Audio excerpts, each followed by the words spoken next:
Hi, this is Lisa Lane Brown from The Courage to Win. Is pressure a privilege? How to handle thoughts of losing. When I was a young athlete, everyone told me that if I wanted to be a positive thinker, I had to banish all thoughts of losing from my mind.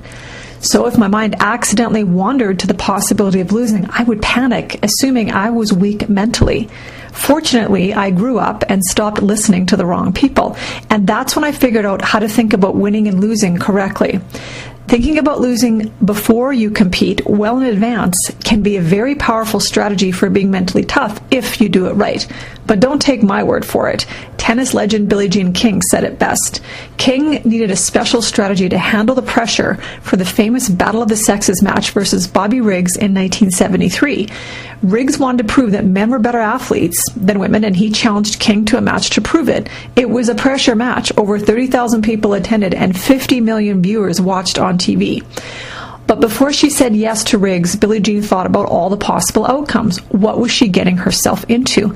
She asked herself, can I afford to lose this match, and what are the consequences? Well, the consequences were pretty big. First, Billie Jean only had one shot, one game. Second, she didn't want to set back women's rights. Third, she didn't want to be remembered as the woman who lost to Bobby Riggs. To complete her soul-searching, Billie Jean actually imagined losing, and it made her sick to her stomach. But despite her revulsion, King knew she could handle it emotionally, and at that moment she was able to leave the thought of losing behind her forever. It had already served its purpose because she faced her worst fear.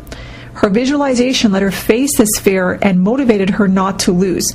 And by the time the match came around, King had her wits about her. She used her wits to outsmart Riggs, who was older and not as fit. She says, in the fifth game, Bobby broke my serve, and before I knew it, I was down 2-3. It was my moment of truth. I had to regain control. Bobby's technique was to put a lot of spin on the ball and not much behind it, which meant that I would have to supply all the power. But I decided to put it back to him by hitting the ball softly and all over the court, and that way he'd get worn out, having to create all the power and chasing the ball. It worked like a charm. Within minutes, he was covered in sweat. King beat Riggs in 3 sets by wearing him down with long rallies. Remember, when you're anxious, you're less aware of what's going on out there. And considering losing way in advance can help put your nerves aside and help you stay focused when you need it most. Using visualization in this way when it comes to winning and losing is just one strategy you can use to gain a positive mindset and the courage to win. Try it today if you're being troubled by thoughts of losing. Light it up out there, and I'll talk